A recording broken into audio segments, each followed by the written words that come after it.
dès qu'on rentre dans la partie prospective de ce débat d'orientation budgétaire, là, c'est le vide. La seule réponse, c'est on va continuer comme on a toujours fait et faire quelques réparations en espérant qu'on va pouvoir les faire.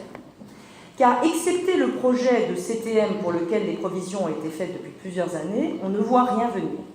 Et c'est normal, car sans recettes et avec des charges de personnel qui pèsent près de 68% des recettes de fonctionnement, et un ratio de dépenses réelles de fonctionnement plus d'aide en capital sur les recettes de fonctionnement de près de 122%, alors que les communes de même strate sont sur 93%, on ne voit pas comment la commune peut s'en sortir et se projeter dans l'avenir. Comment s'en sortir donc? On va essayer d'apporter aussi des éléments.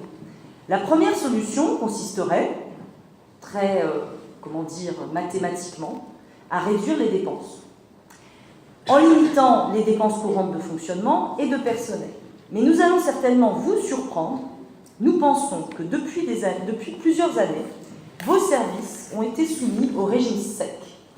Et le compte administratif 2015 et vraisemblablement celui que vous nous présenterez en 2016 ne laissera pas beaucoup de marge de manœuvre dans ces deux chapitres. Les économies ont été faites en matière de gestion courante et en matière de frais de personnel.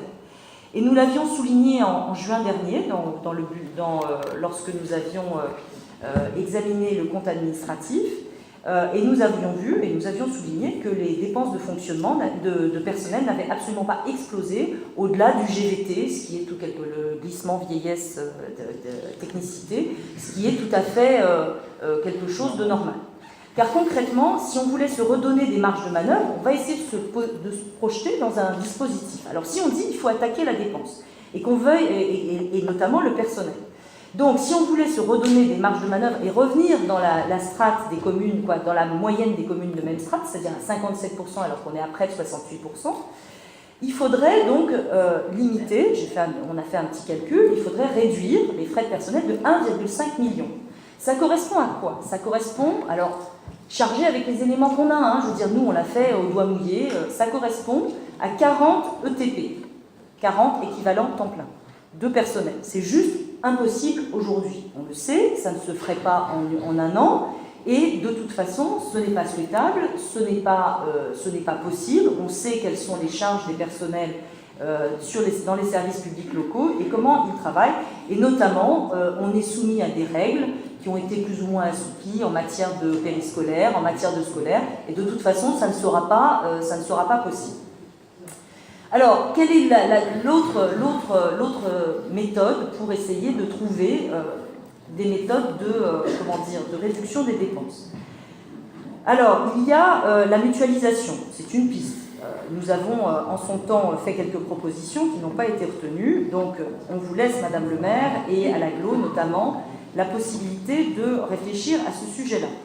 On peut aussi faire des choix sur des prestations choisies, notamment en matière peut-être culturelle, pour essayer de donner davantage de place aux associations pour des spectacles, pour des initiatives, et peut-être ainsi alléger un peu.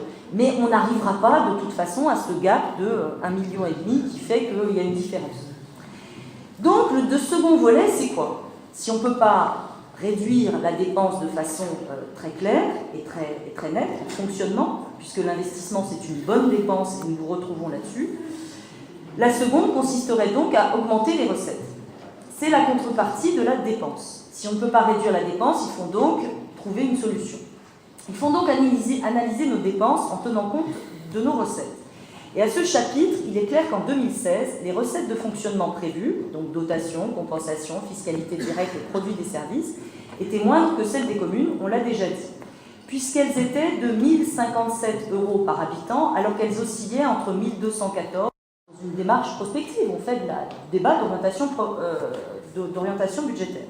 Si nous parvenions à augmenter ces recettes, ne serait-ce que de 50 € par habitant, je ne parle pas par foyer fiscal, je parle par habitant, puisqu'on raisonne sur les habitants, cela permettrait d'améliorer nos recettes de près de 1 million d'euros et de nous redonner des marges de manœuvre. On l'a constaté aujourd'hui, les ressources de fonctionnement stagnent sur tous les fronts. Est-ce qu'on peut avoir un peu de silence? Je fais une démonstration, d'accord? Donc voilà.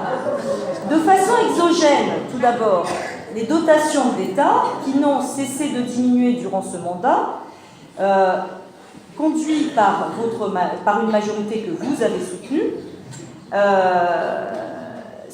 et la faiblesse de la prise en charge des exonérations de TH votées par votre majorité, pas la majorité municipale de Morsan, mais par la majorité nationale, ne sont pas compensées suffisamment. Alors, aujourd'hui, peut-être une conséquence d'une politique Morsan qui ne permet pas d'optimiser les recettes en matière de taxes d'habitation et de taxes foncières liées aux constructions. Ainsi, par exemple, le choix de démolir le progrès, s'il était souhaitable pour les locataires, n'a pas eu de conséquences positives financières pour la commune, car ces appartements, du fait de leur ancienneté, généraient vraisemblablement de la taxe foncière. Contrairement à ceux qui se sont construits rue Paillard, rue Paul-Éluard, et ceux qui vont se construire au 22-24 rue Savigny ou à la Thibaudière, qui, eux, devraient être exonérés pendant à peu près 25 ans de taxes foncières. C'est une perte de près de 70 000 €, donc je parle du progrès, pour le budget de Morsan en 2016, taxes d'habitation et taxes foncières confondues. En faisant le choix de construire différemment sur Morsan, on pourrait élargir l'assiette de la taxe foncière, donc sans augmenter les impôts, c'est sans augmentation d'impôts. On pourrait élargir l'assiette de la taxe foncière et ainsi augmenter les recettes pour la commune. Dans la mesure où la commune a aujourd'hui dépassé les 25% de logements sociaux et atteint les objectifs de la loi ALUR, et que Gilles Marsolas nous citait justement le souhait de l'AGLO de rester dans un effort maîtrisé de logements sociaux et de ne pas répondre parce qu'on a été bon élève aux incitations du gouvernement, le fait que vous continuiez à ne faire que du tout social, c'est-à-dire exonéré de taxes foncières, prive Morsan de ressources dont nous aurions besoin. Ainsi, des programmes mixtes garantiraient des ressources supplémentaires à la commune et privilégieraient une mixité sociale que nous appelons tous de nos voeux, puisque de toute façon, dès qu'il y a un programme, on est contraint et obligé, c'est la loi, à faire du logement social en mixité.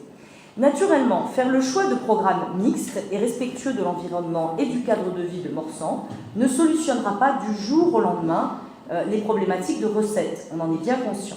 Mais année après année, cela consolidera nos finances. À titre d'exemple, si les programmes Paillard, Paul-Éluard, Reconstruction du Progrès et les programmes de la Thibaudière et des 22-24 rue de Savigny avaient été en programme mixte, ou étaient en programme mixte, c'est plus de 400 000 € par an de taxes foncières qui permettraient ainsi d'abonder les recettes de fonctionnement de la commune. Vous nous demandez souvent, Madame le maire, de nous faire des propositions. Chaque fois, vous les rejetez. Je doute que celle-ci trouve grâce à vos yeux, tant elle correspond à un choix de gouvernance de territoire qui consiste à souhaiter un développement équilibré de notre urbanisme qui concilie solidarité, insertion dans l'environnement et développement de la commune. À vouloir construire à tout prix et à vouloir construire uniquement du logement social, vous vous coupez d'une partie du levier des recettes dont la commune aurait tant besoin. Alors certes, vous espérez une juteuse recette par la vente des 22-24 rue de Savigny, mais ça sera là un one-shot, puisque ça ne sera pas renouvelable, et ça ne solutionnera pas les années à venir. Nous sommes favorables à la solidarité, mais pour pouvoir être solidaire, il faut en avoir les moyens. Si vous ne nous donnez pas les moyens, si vous ne vous donnez pas les moyens, ce sera une solidarité au rabais qui ne vous permettra pas d'assurer le service public local auquel nous aspirons tous.